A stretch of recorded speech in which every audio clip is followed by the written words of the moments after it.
대해서 하나님의 섭리는 어떻게 이루어지는가에 대해서 하나님 말씀 전하도록 하겠습니다. 우리가 지금 룻기 1장을 보았는데요. 룻기의 1장은 리턴입니다. 돌아오다. 그래서 모압에서 베들레헴으로 돌아오는 이야기가 1장의 내용이고요. 이 2장의 내용은 무엇이냐면 하나님의 섭리입니다. 하나님의 말씀을 따라서 믿음으로 돌아온 이 나오미와 룻에게 하나님의 섭리가 어떻게 이루어지는가, 특히 이 룻의 경우에는 어떻게 재혼할 남편 보아스를 만나는가, 그리고 그 땅에서 어떻게 양식을 하나님이 공급하시는가를 하나님의 섭리를 통해서 보여주는 것이 이 2장의 내용이 되는 것이죠. 그래서 룻기 2장의 내용을 잘 살펴보시면요, 하나님의 섭리가 어떻게 나의 삶에서, 우리의 삶에서 나타나고 드러나는지를 우리가 또 알 수 있게 되는 것입니다. 그래서 오늘 하나님께서 우리의 성도의 삶 가운데서 어떻게 섭리하시는지를 한 3가지 정도로 같이 나누기를 원합니다. 주보에 나온 대로 첫 번째는 일상의 섭리고요, 두 번째는 일터의 섭리, 세 번째는 순환의 섭리에 대해서 먼저 보도록 하겠습니다. 첫 번째는 일상의 섭리인데요. 우리 2절 말씀을 같이 한번 읽도록 하겠습니다. 모압 여인 룻이 나오미에게 이르되 원하건대 내가 밭으로 가서 내가 누구에게 은혜를 입으면 그를 따라 이삭을 주겠나이다 하니 나오미가 그에게 이르되 내 따라 갈지어다 하매. 지금 이 시어머니 나오미를 쫓아서 이 룻이 모압에서 베들레헴으로 도착했습니다. 10년 만에 도착한 거예요. 자, 이제 베들레헴에 왔습니다. 이 룻과 나오미는 뭘 해야 될까요? 자, 뭘 해야, 처음에 도착을 했어요. 10년 만에 뭘 해야 되죠? 지금 당장 해야 될 게 뭐죠? 예, 집을 구해야 되죠. 근데 집보다 먼저 지금 당장 해야 될 게 뭘까요? 일도 해야 되고요. 일보다 더 먼저 해야 될 게 뭘까요? 당장 밥을 해서 먹어야 될 거 아니에요. 지금 뭐 투고해 올 수도 없고, 그렇죠? 밥을 해서 먹으려면 이제 양식이 있어야 되는 거죠. 예, 근데 이때는 이제 보리가 있어야 되는, 보리 추수 때 시작할 때 베들레헴에 도착을 하게 된 것이죠. 그래서 이 룻이 시어머니 나오미에게 말을 하는 것입니다. 원하건대 내가 밭으로 가서 누구에게 은혜를 입으면 그를 따라서 이삭을 주겠습니다. 이삭 죽기를 하겠습니다. 라고 시어머니에게 요청을 하는 것이죠. 그러자 나오미가 내 따라 갈지어다 하는 그런 장면을 보여주고 있는 것이죠. 세 번역으로 보면요, 밭에 나가볼까 합니다. 혹시 나에게 잘 대해주는 사람을 만나면 그를 따라다니면서 떨어진 이삭을 주울까 합니다. 그러니까 시어머니가 내 따라 갈지어다, 그렇게 이야기를 하고 있는 것이죠. 그 율법에 보면, 이 율법에는 우리가 어떻게 예배해야 되는가 하는 그 종교법뿐만 아니라 우리가 신앙생활을 할 때 하나님이 어떻게 구체적으로 해야 되는지, 특히 이 보리 추수 기간에는 어떻게 추수를 해야 되는지도 율법에 기록을 해 놓으셨습니다. 근데 하나님의 백성들은 이 보리 추수를 할 때 밭을 그냥 탈탈 털어가지고 한 톨도 남김없이 다 추수를 하지 말고 밭 내 귀퉁이 그리고 이삭이 떨어졌으면 그냥 놔둬라. 왜냐하면 우리의 주변에는 또 가난한 이웃들, 나그네들, 고아들, 뭐 그런 분들이 와서 이 이삭을 이렇게 딸 수 있도록, 주술 수 있도록 그렇게 하라라는 그런 율법이 있었습니다. 이게 보통 지금으로부터 3,500년 전에 이게 최초의 사회 보장법이 되는 거예요. 하나님께서 이미 이 법을 율법에 놓아 놓으셨습니다. 레위기 19장 9절에 나와 있습니다. 같이 한번 읽어보겠습니다. 너희가 너희 땅에서 곡식을 거둘 때에 너희는 밥 모퉁이까지 다 거두지 말고 내 떨어진 이삭도 줍지 말며. 다음 절도 읽겠습니다. 내 포도원의 열매를 다 따지 말며 내 포도원에 떨어진 열매도 줍지 말고 가난한 사람과 거류민을 위하여 버려두라. 나는 너희의 하나님 여호와이니라. 나는 너희의 하나님 여호와이기 때문에 너희는 내 백성이다. 내가 너희를 책임을 지는데 내 백성은 추수할 때에 그 가난한 사람과 거류민을 배려하면서 그렇게 추수를 해라라고 하나님께서 말씀을 하셨고, 룻은 이방 여인이었지만 룻이 따라올 때도 시어머니를 보고 따라온 게 아니라 시어머니의 하나님이 나의 하나님, 또 어머니의 백성이 나의 백성이 되고 어머니의 하나님이 나의 하나님이 되십니다 라는 신앙 고백을 통해서 쫓아왔고, 이 베들레헴에 오자마자 이삭 죽기의 율법도 알고 있었습니다. 그래서 어머니, 제가 나가서 이삭 죽기 하겠습니다. 하나님이 도와주시면 제가 이삭 죽기를 잘 할 것입니다. 그러면서 나가서 이삭 죽기 하는 모습을 이제 보여주고 있는 것이죠.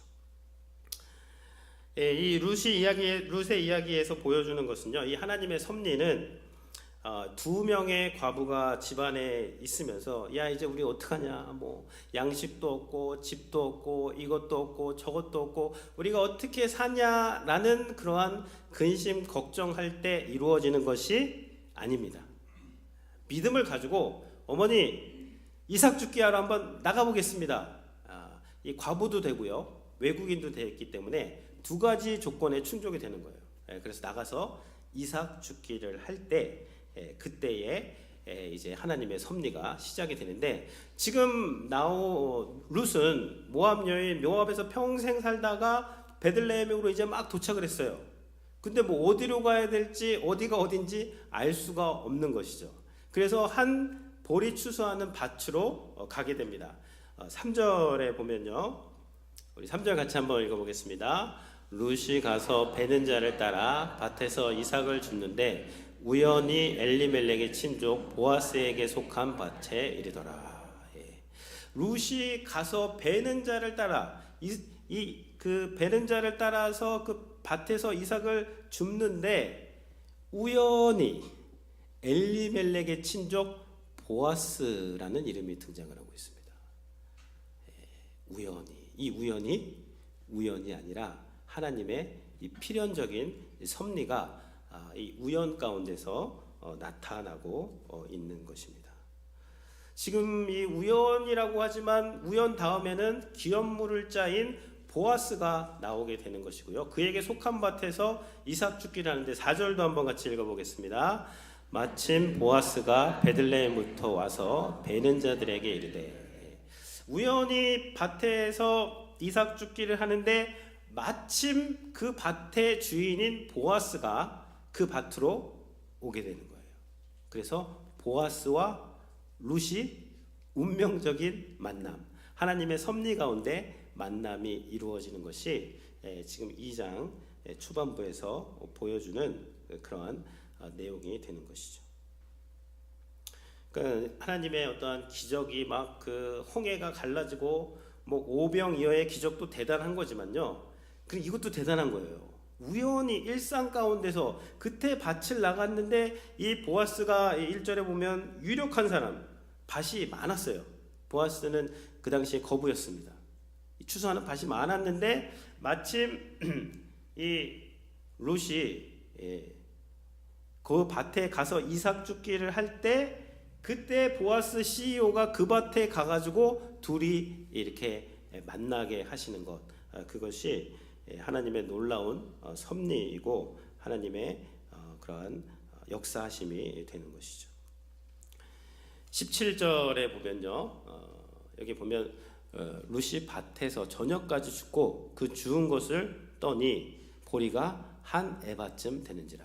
이 보리를 다 주워가지고 그 알곡을 탈탈탈 털어가지고 모아보니까 한 에바입니다. 한 에바는 얼마 정도 되냐면 정수기 그 통 하나입니다. 5갤런짜리 우리 식당에 가면 있죠. 그 정도 안에 곡식이 꽉 차면은 어느 정도 먹을 수 있을까요?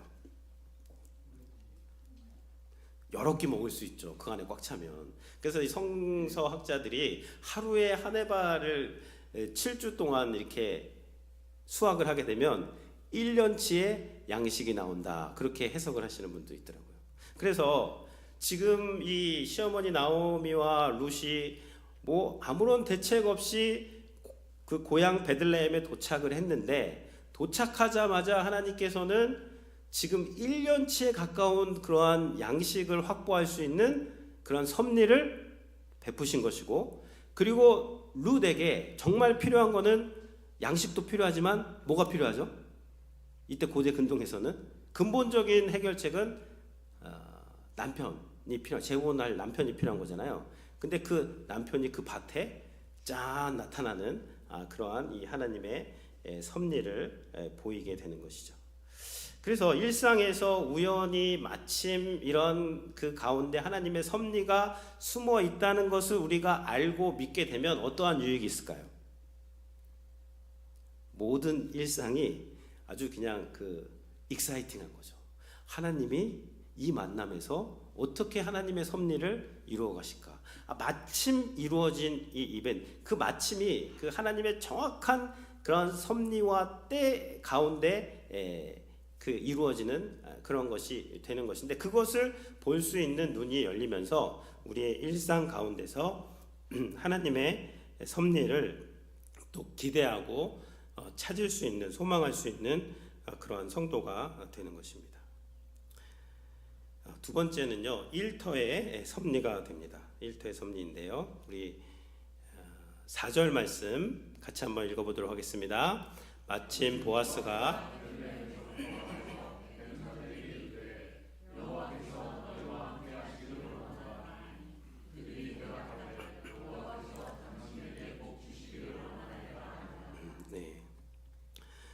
일터의 섭리인데요, 이 이삭 죽기, 룻이 이삭 죽기를 했던 곳은 보아스의 그런 밭입니다.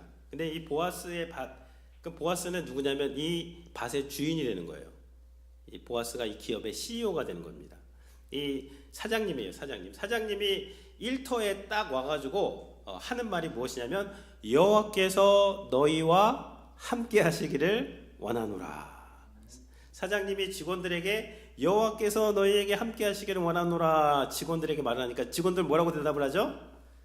여호와께서 당신에게 복 주시기를 원합니다. 그래서 이때가 언제냐면요, 사사시대입니다.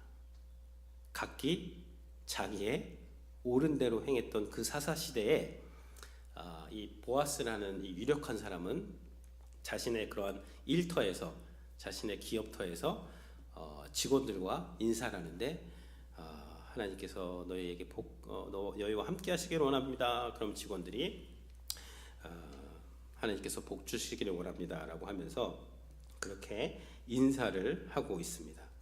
근데 이 인사가요, 그냥 말뿐인 인사가 아닙니다. 보아스가 이 밭에 왔을 때 이미 룻이 여기서 뭘 하고 있었죠? 이삭 죽기를 하고 있었어요. 그 말은 무슨 말이냐면, 이 보아스가 이제 사장님인데, CEO인데 이 밤마다 팀장들이 있을 거 아니에요. 근데 팀장들을 모아가지고, 자, 이 보리 추수할 시간입니다. 팀장님들 정신 차리지. 1년 중 제일 중요한 때입니다. 한 톨도 남기지 말고 다 추수하십시오 라고 했다면, 룻이 보아스의 밭에 와서 이삭 죽기를 할 수는 없었을 것입니다. 근데 이 보아스가 밭에 오기 전부터 물어봐요. 이 여인이 누구냐? 그러니까 나오미의 모압에서 온 여인인데요, 지금 하루 종일 저렇게 이삭 죽기를 하고 있습니다 라고 보고를 하는 것을 보면, 이미 이 보아스의 기업에서는 이 이삭 죽기를 허용했다는 것이죠. 이 기업 문화가 하나님의 말씀을 존중하는 그러한 기업 문화, 그 기업을 만든 사람이 이 보아스가 되는 것입니다. 김 팀장, 내가 그 추수할 때 잡상인들 출입하지 못하라고 했지. 지금 열심히 일을 해도 지금 될까 말까 한 판에 뭐 이삭 죽기 이런 거 해가지고 언제 추수를 하겠어가 아니라, 그렇게 고아와 객과 과부들이 와서 그 이삭 죽기를 할 때 잘 할 수 있도록 하고 배려하고 하는 그러한 일터를 이제 만들게 된 것이죠. 우리가 간혹가다 보면요, 교회에서는 참 좋으신 분들이 일터에 가서는 다른 모습을 보이는 때가 간혹 있습니다. 근데 저는 그게 나빠서라고 그렇게 보진 않아요.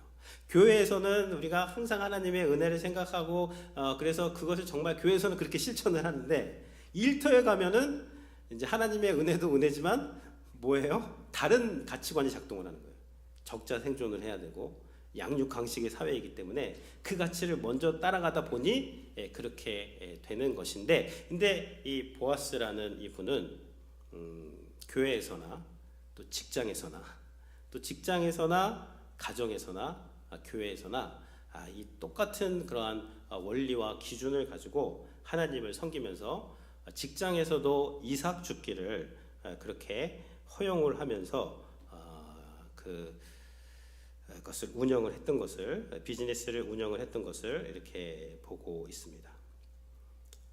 보아스가 그 밭에서 율법을 지킬 수 있었던 이유는요, 그가 추수할 수 있는 근거가 자기 자신의 열심에 있지 않고 하나님의 은혜에 있음을 그가 인정했기 때문이죠. 룻기 우리가 1장에서 봤지만 10년 동안 가뭄이 왔어요. 가뭄이 올 때는요, 내가 아무리 열심히 거름주고 씨를 심는다고 해서 열매가 맺히나요? 가뭄 때는 안 되는 거예요. 근데 이렇게 보리 추수 때 추수할 것이 있다는 것은 하나님이 햇빛도 주시고 이른 비도 주시고 늦은 비도 주시고, 하나님이 이 프레지노에서 열매가 잘 맺히잖아요. 그 왜 그런 거예요? 이 햇빛도 좋고 땅도 좋고 이 모든 것이 잘 되기 때문에 그렇게 되는 것이죠.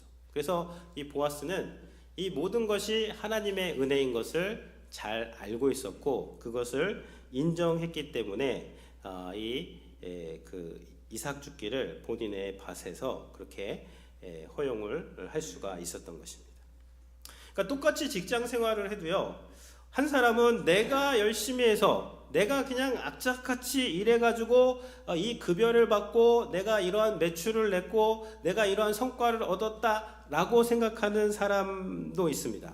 근데 똑같이 일을 하는데요, 똑같이 비즈니스를 운영하는데 하나님께서 나에게 건강을 주시고 하나님께서 이 사업터를 허락하시고 하나님께서 모든 환경을 허락하셨기 때문에 내가 이 급여를 받고 이러한 매출과 성과가 났다라고 생각하는 사람이 있는 거예요. 근데 내가 했다고 하는 사람들은 이 밭 모퉁이에 그러한 이삭 죽기 허용하는 거 쉽지가 않습니다.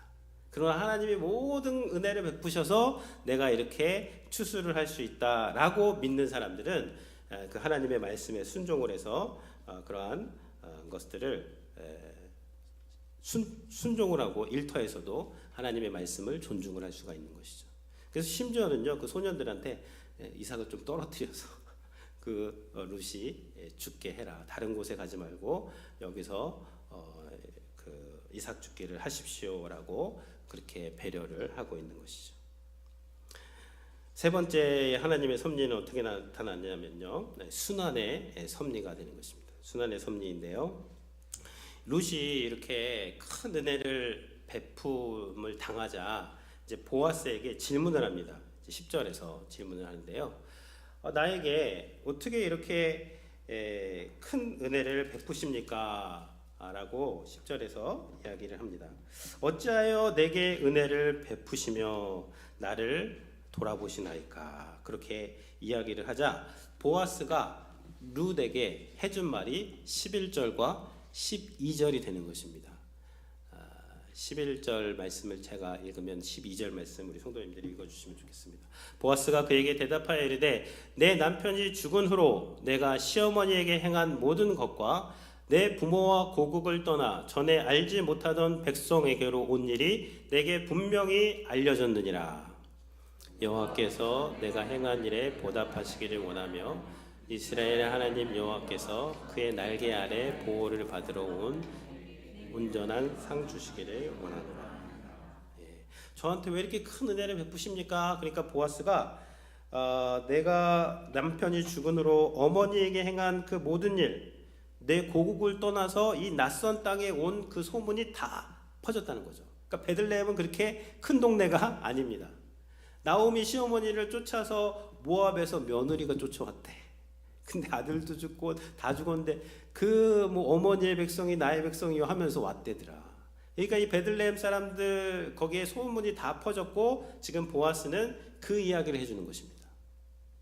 네가 이 땅에 온 일이 분명히 알려졌다. 그러면서 그것을 어떻게 해석을 하냐면요, 이 12절이 보아스의 어떠한 신앙의 그러한 그 말이 신앙의 언어가 돼요. 신앙의 연륜이 묻어 있는 언어가 되는 것인데요. 여호와께서 내가 행한 일에 보답하시기를 원하며, 그러면서 이 룻이 어머니를 따라서 베들레헴에 온 것을 어떻게 해석을 하냐면, 이스라엘의 하나님 여호와께서 그의 날개 아래 보호를 받으러 온 내게 온전한 상 주시기를 원하노라. 참 멋진 대사입니다.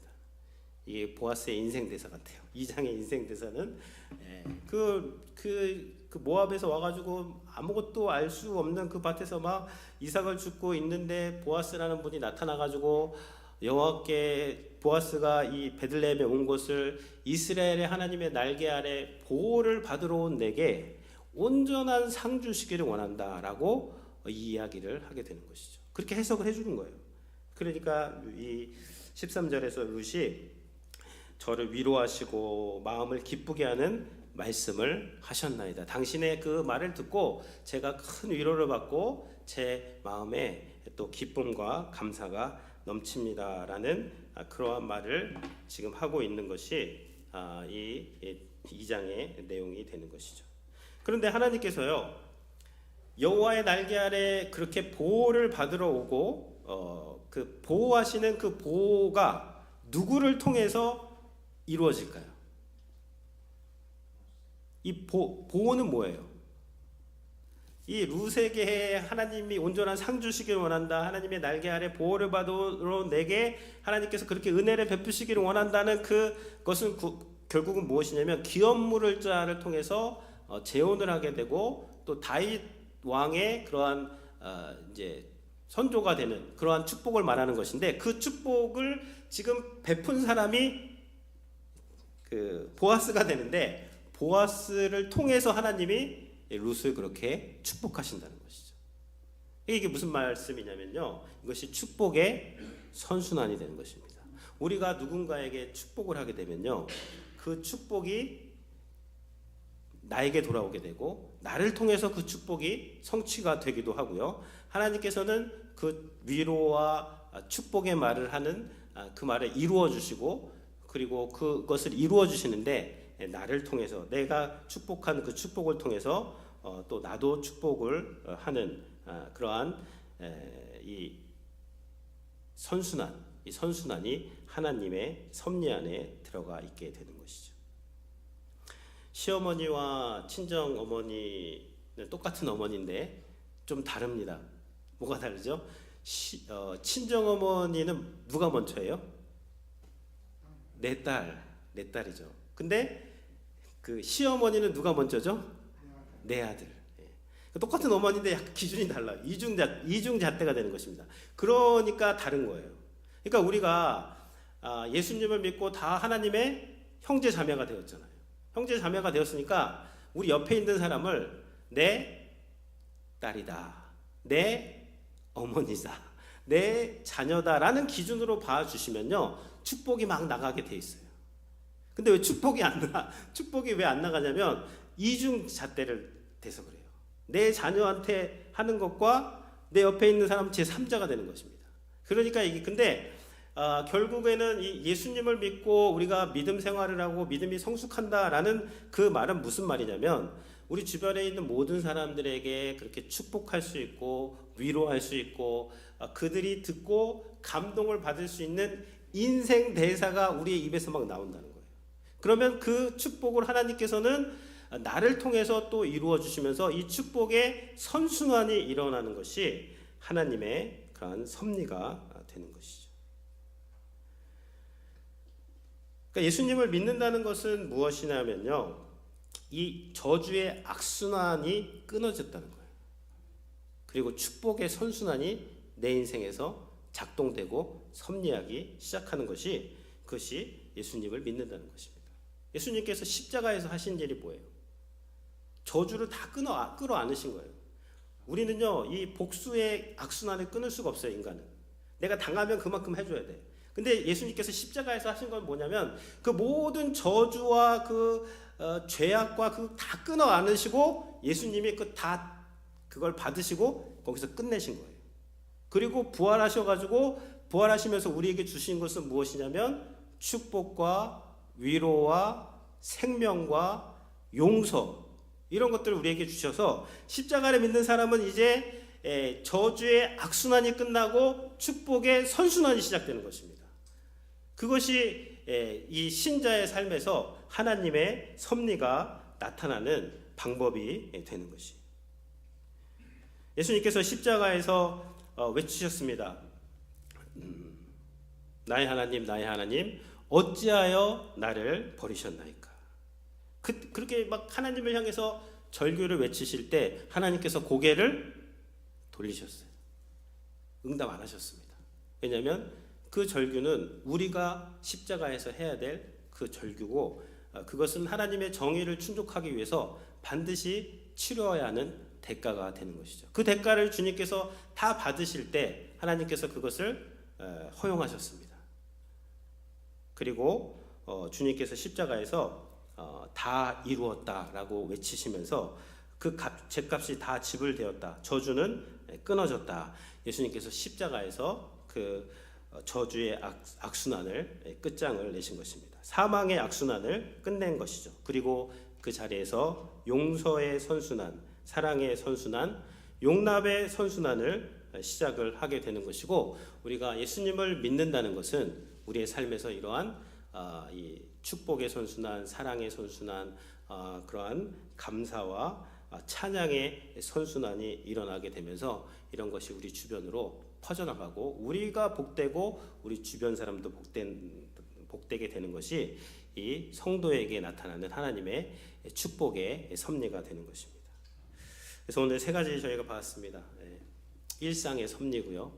하나님 일상에서 섭리, 우연히 마침을 통해서 하나님이 일하십니다. 그리고 일터의 섭리.